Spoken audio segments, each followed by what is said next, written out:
All right, folks, welcome in early Saturday here after the Anthony Joshua knockout, not unexpected, of Jake Paul. It's good to be with you here on the Big Fight Weekend YouTube page. I am merely the somewhat capable host, TJ Rives. Hello, Dan Rafael, in the middle of the night. We're used to working late night here. It's early for me, baby. You know Friday me. night after Friday night into Saturday after this fight card in Miami. As I said, not unexpected that Anthony Joshua gets the knockout of Jake Paul in the heavyweight main event. We're here to recap it for a little bit. I know a lot of the peeps and the savages are interested to sound off. We'll have some comments in a little bit, but let's get to what we thought of this tonight. All right, your thoughts here as it took until the sixth round before Joshua finally got to Jake Paul. Big right hand basically ended it. Paul says his jaw is broken. That might have been the punch that broke the jaw. Dan, what are your thoughts as we watched all of this unfold? Well, I mean, he knocked him down 4 times. So one thing, Jake, credit to him for getting up all those times. He kept getting up. But on the other hand, I lost track of how many times he flopped during the fight, like ridiculously. Mm-hmm. I thought the ref, frankly, should have taken a point away. Not that it would have ended up mattering because he ended up getting the knockout. But it was a horrible fight for the first 4 rounds. I mean, people may forget about that because at least the final 2 rounds, when Jake decided to maybe try to engage a little bit and Joshua caught up to him and started landing the right hands. So that was, definitely entertaining those last couple of rounds. But for the first 4 rounds, he fled. I mean, it was doing his best imitation of William Skull against Canelo or Arislandi Lara against Canelo or Rigondeaux or whoever. I mean, he looked like he was in a race, a road race or a foot race. It reminded me of I'm going to date myself, years ago covering a Bernard Hopkins fight in Philadelphia when Bernard was the middleweight champion. He fought a petrified mandatory challenger from France named Harad Hakar, who literally ran in a circle around the ring at times. And I love the fact that Christopher Young, who was the referee, who was an excellent referee, by the way. Right. This is in round 4 after Jake Paul had flopped to the canvas for literally like the 5th time, grabbing on to Joshua, falling down. It wasn't Joshua's fault, but he called them together and he said, the fans did not pay to see this crap. And he was right. And they didn't. And he was absolutely speaking for all of us at that point. 100%. So look, at the end of the day, as I thought to myself, wasn't a train wreck, wasn't boxing's best night, wasn't the worst night. It just sort of was what it was. It was like a mild diversion. And I thought Eddie Hearn, in his brief comments to Ariel Helwani on the Netflix broadcast after the fight during a brief interview, said, you know what? Credit to Jake for doing what he did. Anthony Joshua comes off a 15-month layoff, gets in a few rounds, and now it's into 2026 for the real business. And that's exactly the way to look at it. This was shake off that, as Joshua stated, shake off the cobwebs. Yeah, it took a little longer than I hoped for, but in the end, it was an 8-round scheduled fight. He got him out of there in 6. He put him on the canvas a bunch of times. And was it 4 times or was it 3 times? I'm not even sure now. I think it was 4 officially. Yeah. And I really thought after the big right hand, the referee could have just stopped the fight and said, that's it. But, he chose to count him out. And there we go. All right. So again, for the audience, thank you for finding us. Again, as we're doing this live in the middle of the night, I know we're also using this on the pod replay for the Fight Freaks Unite recap podcast as well. But we did this live in the aftermath of what went on in Miami late Friday night into Saturday. So I think a question that a lot of people have, we'll see how many of the savages are sounding off about this. Joshua was definitely tentative. We got the answer in the first minute in the first round that he barely threw any punches. I really felt like he was very concerned about getting countered. He was trying to time him. It was I totally disagree. Okay, well, hold on. It was really the first 2 rounds. He was not throwing punches and was tentative. Why do you think he was that tentative on lack of punch output? That's indisputable. I don't agree that he was tentative. When a guy is literally running, literally circling the ring and backing up. And I mean, Jake Paul backed up and ran so much in those first 3 rounds. At one point, he was going backwards. He almost fell down. He was trying to run backwards so fast. He had to grab the ropes to keep him from falling down. So a guy is not going to just waste punches when a guy is just running away from him. That doesn't make any sense. He's not going to just go out there and expend energy for But no let's reason. go at it like this. We know Joshua was a former 2-time world champion. He's fought at the championship level for a decade. He knows angles, how to cut the ring off. To me, he just looked like I'm not wanting to throw a lot of punches in the first and the second round. That's what it looked like to me. Not cut the ring off. I just think he was look. He was coming off the layoff. You know, I said beforehand. You know, if you want to spot him around, maybe 2. You know, to just get some work in, I guess. But you know, if a guy was coming, and I'm not saying that Jake Paul should have just walked to him and gotten knocked the fuck out in the first round. Right. Well, obviously, that's not to be expected. But the compact you make when you're a professional boxer is you're going to fight the guy. And I don't mean to just be stupid on defense and walk to the, you know, walk into the propeller, but you're supposed to fight. And he didn't come to fight for those first 2 rounds. I don't blame him. I mean, he was trying to do everything in his power to not get knocked the fuck out in the first or second round. So I don't blame Joshua for that. You can't get blood from a stone. You can't make the other guy fight you. Could he have done a little better? Maybe, you know, cutting the ring off, like you said, sure, but that's never been his game. You're not going to teach this old dog new tricks. He's been a pro for a very long time, and that's never been his forte. So eventually, his size, leaning on him a little bit, the Jake would try to grab him. That, you know, as Jake Paul said in his post-fight interview, the weight, you know, sapped him of some energy, and it was just a matter of time till he caught up to him. Had Jake come out and fought even a little bit in the first couple of rounds, I truly believe he would have gotten absolutely annihilated there the way he did in round number 6. So, like Joshua said, it took longer than it probably should have, but in the end, he scored a clear-cut, pretty crushing knockout. Yep. I mean, when he landed the right 2 hand. other things here that we can add to this. It looked like in the 5th round that Paul buckled, and I thought it was his left leg. They said on the broadcast his right leg. I thought it was his left leg and maybe his left knee. And clearly he looked, and we saw this. I saw this in person in the Chavez fight, the Chavez Jr. fight in June. We saw this also when he fought Tommy Fury. That when the fight got to the 5th round, the 6th round, he looked tired. He looked tired in this fight in the 4th and the 5th round. And that's when a lot of the grabbing was going on, 3rd, 4th round. And he admitted after the fight, maybe I need to do more cardio because he looked exhausted almost in the 5th and 6th round, plus the leg buckled. How big of a factor do you think that was, Dan Rafael? Well, I mean, he didn't mention anything about the leg in the post-fight. It just seemed like it was a brief tweak maybe, but I don't know if it had, put it like this, I think it had less of an impact on his situation than getting hit with right hands, put it like that. I mean, in other words, I don't think that was a cause for the reason that the fight ended. You know, maybe did he tweak it a little bit, possibly. I don't think it was enough where it was going to cause an end to the fight or anything like that, or use it as any kind of excuse because of to say that's why I got stopped. It just added to like his mountain of issues, put it like that. You know, between the fact that Anthony Joshua was so much bigger than him, was leaning on him to some degree. He was flopping down on the mat. He'd been hit with a couple of solid jabs and right hands. There was one right hand in there, I forget what round it was, where he actually took it pretty damn well. I actually give Jay credit for that. He took a really good punch. This is, I think, at the end of round 5. He'd already been down. He landed, by the way, Jake Paul a couple of times. He landed a pretty good overhand right, and Joshua didn't budge. It never moved Joshua. That's exactly right. Yeah. You're fighting a championship level fighter, and it tells you how much harder Andy Ruiz and Alexander Usyk and Daniel Dubois hit in the heavyweight division because they were able to move him and knock him down.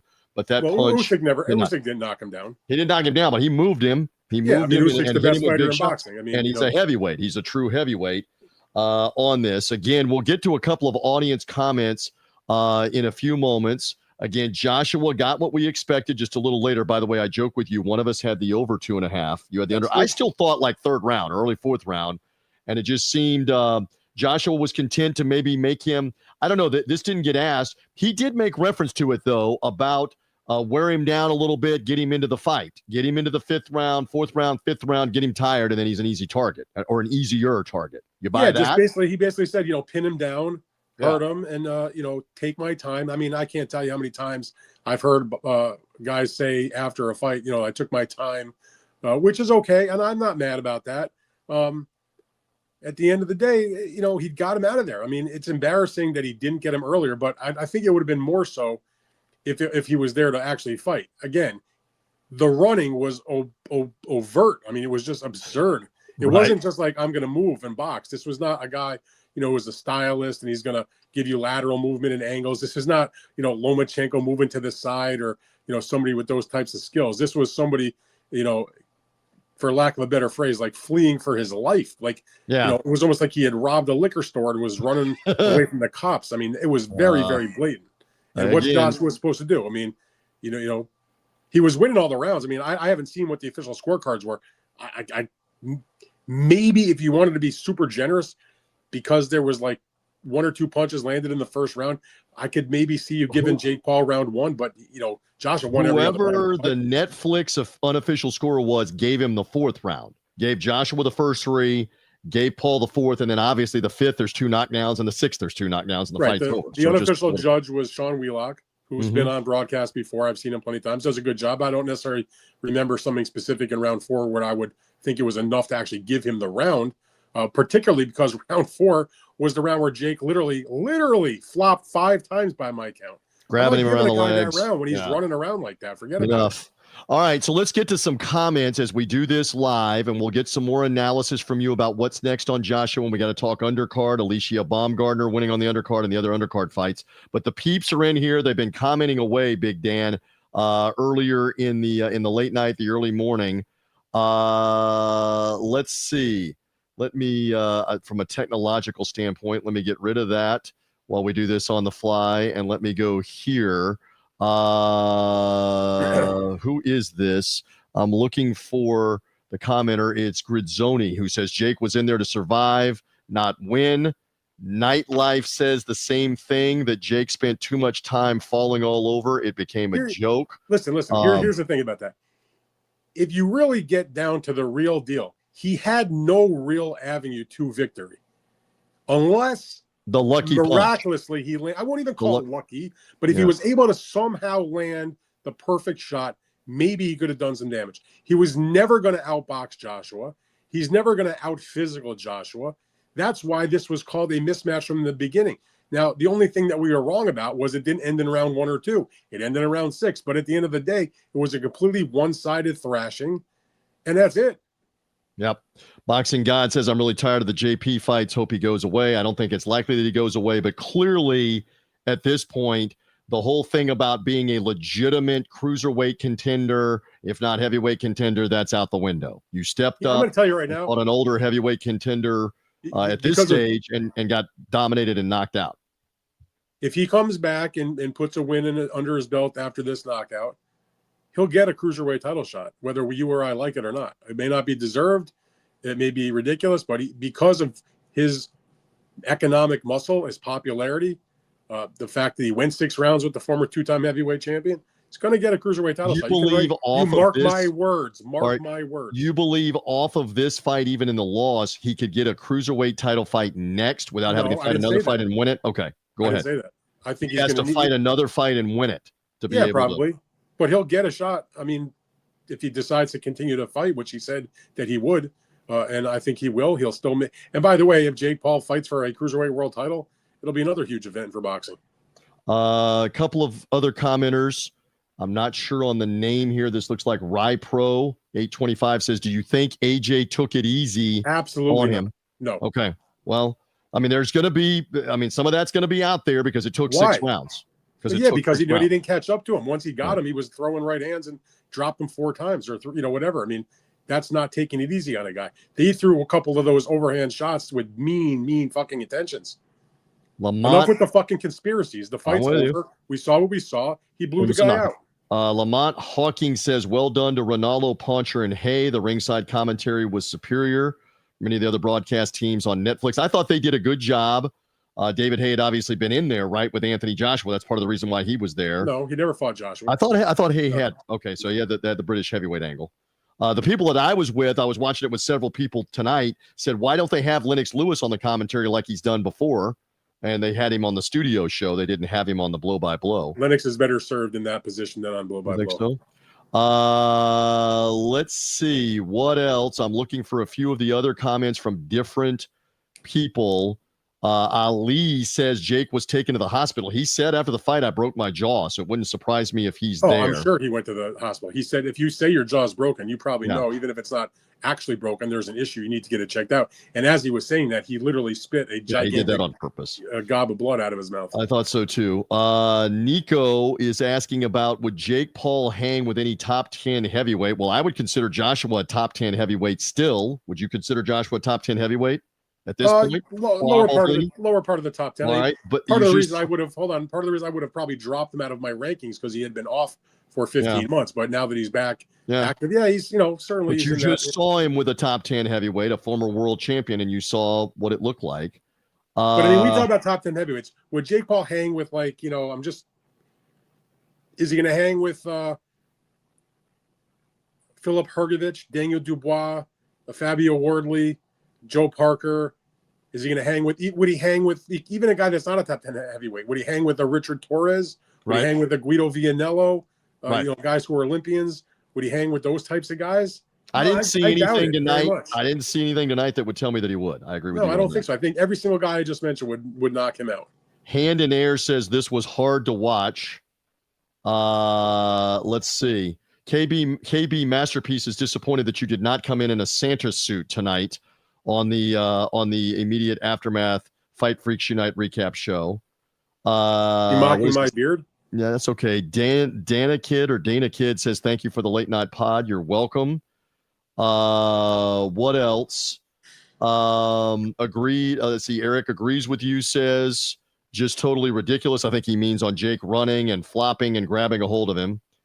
I'm looking for any other commenters here besides somebody that we've taken something from. And when I find a couple more, we'll get those and then we'll move back on here tonight. I think while you're doing that, while you're looking for something, let me just talk about Joshua for a minute. As far as mentally speaking, number one, he's coming off. People have to remember the last time he was in the ring, he didn't just lose a boxing match. He got fucking destroyed, obliterated. I mean, devastated by Dubois. Questions about whether that has ended his career when Dubois laid him out.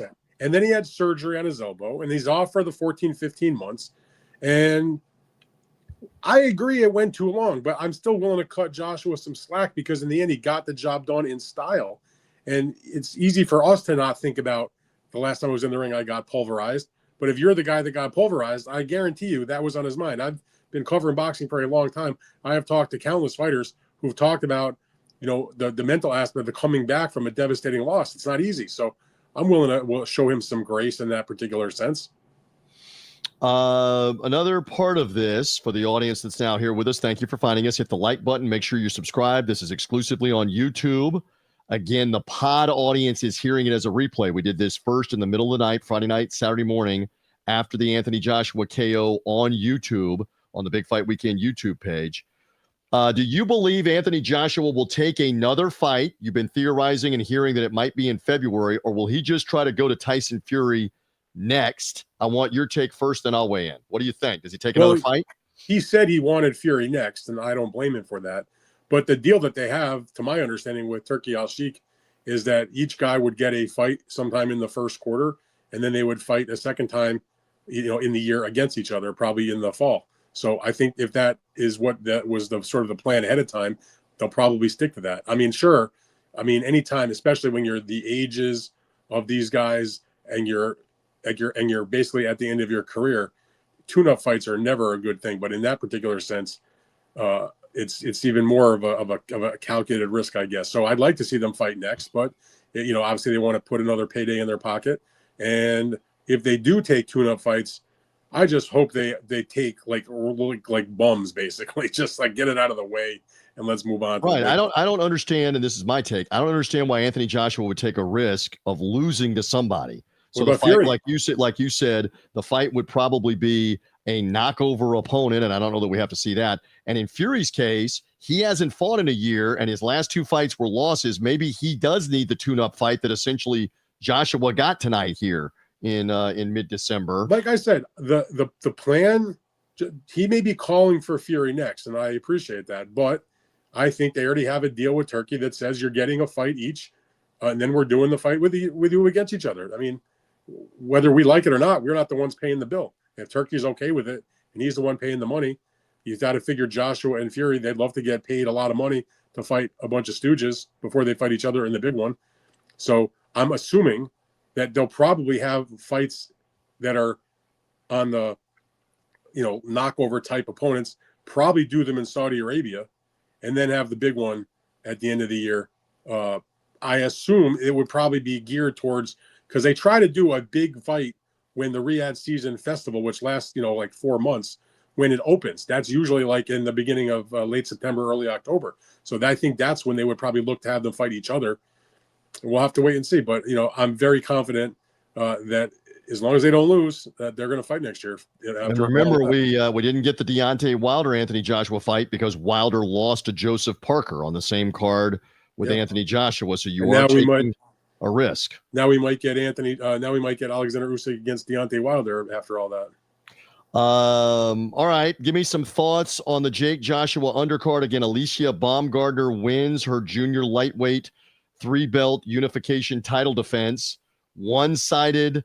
I thought the fight could have been stopped. She knocked Boudin, the opponent, down, or Baudoin, the opponent, down, the French-Canadian, in the 7th round. Badly swollen eyes, puffed eyes. The fight did go the route, went the full 12 rounds. Yeah, they did fight under men's rules, 3-minute rounds for the women and 12-round distance, which is something that Baumgardner has wanted to do, sort of like Serrano. The difference with Serrano is while she's happy to do the 3-minute rounds, her fights that have been at the 3-minute level have just been the normal women's length, which was 10 rounds. I thought the undercard was pretty bad, to be honest. I didn't think that Bidwine had any chance to beat her. She looked timid. She looked sort of out of it after the first couple of rounds. Baumgardner can be physical, but she's also got skills. I did not really. I mean, the fight got a little better later when her opponent started getting much more tired, so she kind of had to stand and fight a little bit more. But I could have lived without that fight, particularly at 12-3. The Anderson Silva, which was a fight that preceded that, was 2 washed-up MMA guys who were still trying to give it a go in boxing. So respect to them for doing that. And Anderson Silva, at age 50, looked pretty good against Tyron Woodley. He caught Woodley with an uppercut. And again, Woodley, I was in the arena in Tampa. Woodley got destroyed with the big right hand by Jake Paul. And Silva caught him with an uppercut and wobbled him, hit him again with another punch, and then Woodley just wasn't there. And the referee's right there looking at Woodley after he gave him the count and was going to put the fighters together. And he's like, nope, you have the vacant look. You have the eyes. That's it. TJ, it wasn't him. It was the corner that threw in the towel. Yeah, all the above. But that was not. No disrespect to those guys, but Woodley's now 0-3 in boxing. 2 losses to Jake, including by knockout. Now this loss to Silva by knockout. Silva just keeps doing his thing. He's, like I said, 50 years old. I get it from the standpoint of the marketing. You're trying to draw in some folks that are, MMA guys. They always usually, whatever undercards that MVP does for these types of bigger shows, they usually have some sort of oddball-ish kind of fight like this. Not to say this oddball, because at least it's apples to apples. It's 2 MMA guys in a boxing match, as opposed to we've seen MMA guys come and try to box against a boxer. So at least, these guys are somewhat contemporaries. They both had fought Jake Paul. They're known to the Jake Paul audience. But I personally, because I don't follow MMA, I really couldn't have cared less about that particular fight. But Silva, for a 50-year-old guy, he did pretty well, if you ask me. And then the opening fight, which turned out to be, pretty one-sided, that was the 2024 United States Olympian, the junior lightweight, Jamal Harvey, who was the newly signed to MVP. He's now 2-0. He went the distance in a 6-rounder against a very tough Kevin Cervantes, who showed a lot of heart, but really didn't do anything, lost every single round, got knocked down, midway through the first round with a nice combination. Harvey's the real deal. He's a really outstanding looking prospect. This was not a on paper going in. This was not like a walkover kind of fight, because his opponent was 5-0 with 5 knockouts, still a young guy at 25. So not that I thought that they were going to mismatch him or anything and he was going to lose, but that's not the kind of record you usually put a guy in his second fight. So Harvey's a guy to keep an eye on, but that was sort of like, put him on in the opening fight. You're going to have huge exposure because of the fact that the fight is on Netflix. There's probably a lot of people that saw him that might have enjoyed the style and say, maybe I'm going to try to follow this kid. So from that standpoint, I was good with that. I'm glad they put him on. This was This fight was supposed to be Jake against Tank Davis back in November. Jamal Harvey was going to be on that card in this matchup, and they moved the fight to this card the same way they moved the Baumgartner fight, and that's the same thing. With Silva was supposed to fight Chris Weidman, another former UFC champion, so they essentially moved the full show, from the one day to the other. Understood. And by the way, back to Baumgartner, there are options here. Amanda Serrano is obviously fighting as the featherweight champion near the end of her career as an MVP fighter in Puerto Rico, headlining that. She could maybe move up. I'm saying that. Caroline Dubois won on the undercard here. She has a lightweight title. Baumgartner could move up to fight her. So there's still some options here with other MVP fighters, including Dubois being on the card on Friday night, right? Yeah, I sort of doubt it's going to be Serrano. I think Serrano right now is sort of playing out the string. Not to say that she'd be scared to fight or anything like that. I just feel like she's going to do a few other things.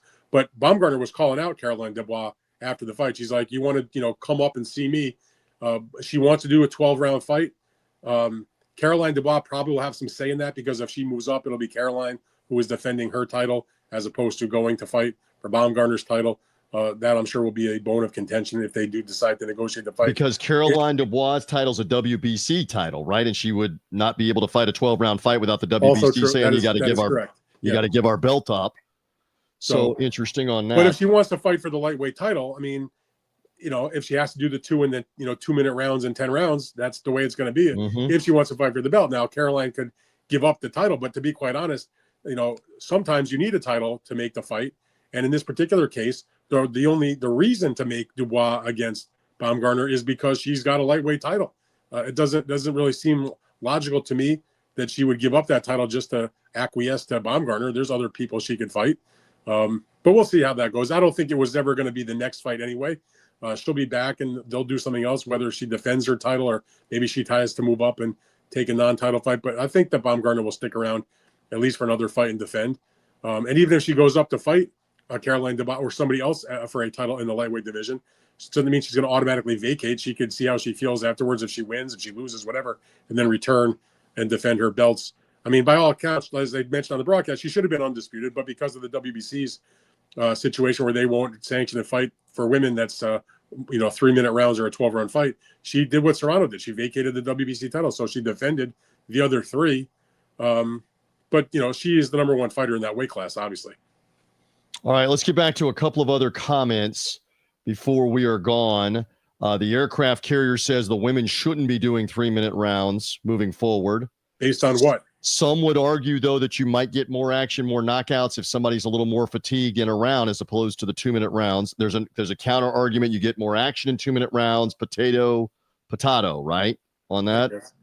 I mean, I'm sort of agnostic about it. I don't really care. I mean, I kind of, especially because some of the women's fights are not at a high level compared to some of the men. So in that instance, you'd rather see the 2 and the 10 because at least they'll be over quicker. But in terms of like Baumgartner, she can do the 12 and the 3, and she is a real solid professional.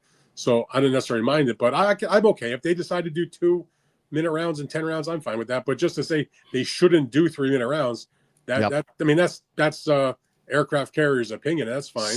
Yeah, we love the Savages handles. How about CMU Pins fan says Baumgartner has to finish fights. She's not marketable when she can't finish things. She had an exciting fight with Michaela Mayer that she won. That wasn't. I don't even understand the concept. She's not marketable because she doesn't finish fights. Katie Taylor has barely any knockouts in her career. She's one of the most popular boxers in the female division ever. Shields, right? Shields sells a ton of tickets when she's fighting at Little Caesars. She puts 10, 12,000 in the arena. She has had like 3 knockouts in her whole career. Michaela Mayer is not a big knockout puncher. Right. I mean, we can go on down the list of the more well-known boxers. Even Amanda Serrano has scored a lot of knockouts, but it's been a while since she's had one. She's one of the best to ever do it. I mean, Natasha Jonas, not known for being a big puncher. I mean, do I have to continue to go on? So you got it. It is what it is. Let's see. Who is my Joey is our commenter, says fight sucked, but you guys rock, commenting for the algorithm. Okay, thank you, Joey. We appreciate that. Getting that in. How about this? Metabox says checking in at 6:35 in the morning in the UK a couple of minutes ago. We appreciate There's a that. diehard. We appreciate if you're there live in the UK. Anybody else? I'm just looking here. I think we're good on the comments for this evening. Final thoughts from you. Anything else for tonight? Anthony Joshua does get his knockout that we thought he would get. I'm There kind are of glad it's over. A couple people were asking, is Jake Paul going to fight a legitimate fighter next, or are we going back to the MMA or the over the hill, whatever? Whenever he's back, what's your speculation? He just had his jaw busted. He just got dropped a bunch of times by a top heavyweight. He's going to take some time off, as he said, and we'll let him reassess. I mean, if he decides to take another unusual kind of fight, let's say if he does fight another MMA fighter or another boxer that's retired and coming back or whatever the case may be, who knows? I mean, but his events are his events. They're their one section of boxing.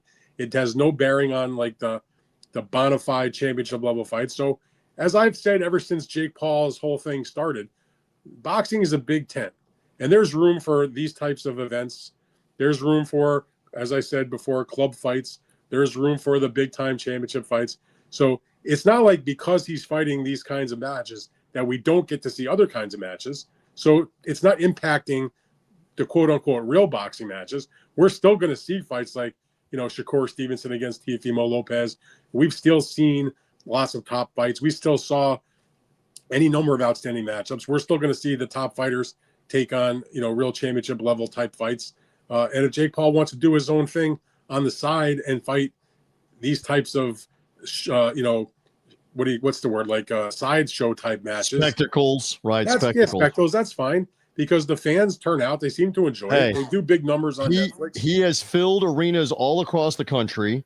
I think conservatively, Netflix will tell us in a couple of days with the metrics, and it may be into the middle of next week. There were probably 30 million people that either watched this live or on demand. I'm going to go with that number, especially because of the UK interest and people that are going to watch this morning UK time on demand on Netflix that didn't see it live because the fight didn't start till 4:30 in the morning ish in the UK. They also, listen, that's an audience. That's a massive audience. It's also not rocket science. The networks and streaming services, they put together not just one event, but they had the big boxing event that was the lead up, and coming on afterwards, a lot of people were excited because it was the premiere of the brand new Dave Chappelle comedy show. So that was going to have an audience. So you put them together, and it's like, a good night of people who are going to just hang out and watch our Netflix. So that was the point. Make a big event, which is what they did.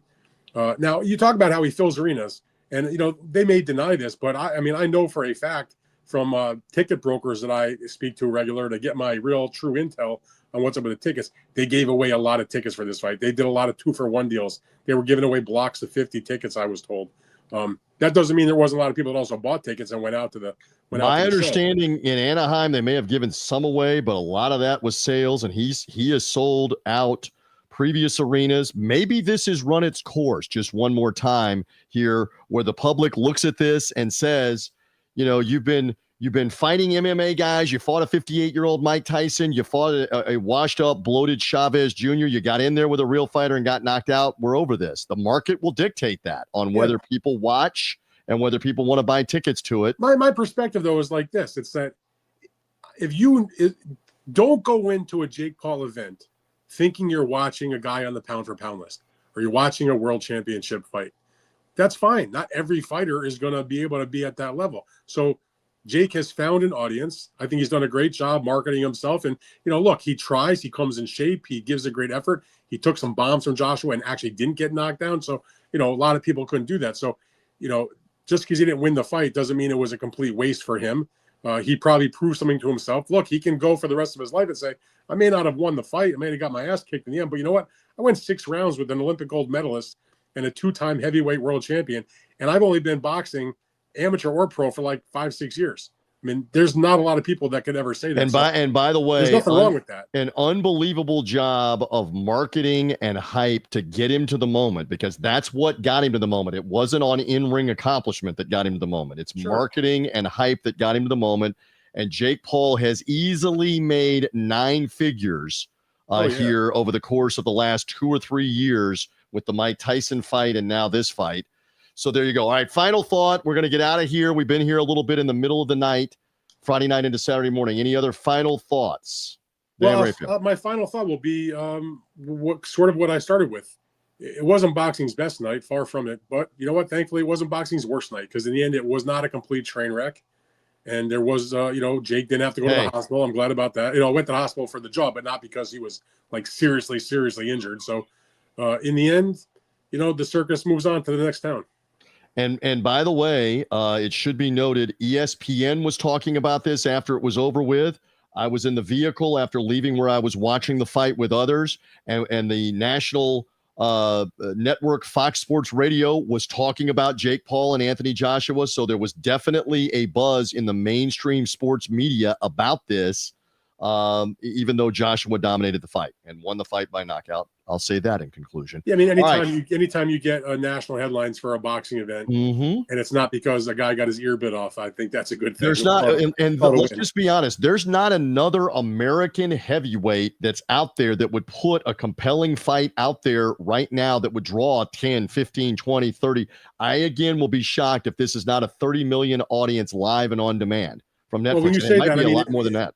If Alexander Usyk and Deontay Wilder fight for the heavyweight title, the fight's supposed to take place in the United States. They'll sell out the arena wherever they put it. They would sell out the arena, but I don't know how many millions and millions care like they cared about the Jake Paul thing here tonight. Would that be a Netflix fight? I don't know. That's another. You know what? That's another debate. Yeah, for no, another show. It won't be a Netflix fight. But I mean, if it was a Netflix fight, Netflix would do what it does, which is market the shit out of it and bring in a big audience. We got the heavyweight championship of the world. That's another argument for another show, my friend. As we're both getting punchy in the middle of the night. I'm not punchy at all. I'm wide awake, bro. Great stuff here, recapping this live on the YouTube page. Do us a favor again. Hit the subscribe button if you've not done it already. Hit the like button on this. Comment on the video down below. If you're watching us after the fact, the comments help in the algorithm. You and I interact with the commenters as well, not only live, but on the commenting of the video. Do that as well. Read Dan's Substack for more of his thoughts on the fight. You heard a lot from him. Read more on his Fight Freaks Unite Substack and his newsletter this weekend. We're going to come off the weekend with a recap preview on the podcast feed, and you'll also hear from Junto Nakatani. You interviewed him recently. He's fighting on this Saudi Night of the Samurai card, defending his title. No, you'll hear he's not defending his. It's a non-title fight, right? Let me explain, TJ, please. Go ahead. He gave up the unified bantamweight title. He's moved up to junior featherweight. This is his first fight in the weight class. The main event, of course, is Inoue, who is the undisputed champion, defending his title. And if Inoue is the winner and Nakatani wins his debut in the weight class, they're going to fight each other in a mega fight in the Tokyo Dome in the spring. My point, though, for the audience on the video here, find the pod, because on the pod, you'll hear from Junto Nakatani with Dan coming off the weekend, as that will be on the podcast feed first. All right. Thank you. Great stuff here in the middle of the night. Thank you to everybody that's watching either live or on demand. Stay engaged with this YouTube channel for the content. Big Dan, have a great rest of the weekend. We will catch up soon. Anthony Joshua, the winner, one more time. Thank you, Dan Rafael. All right, TJ. Have a good night. There you go. We thank you for watching here on the Big Fight Weekend YouTube page.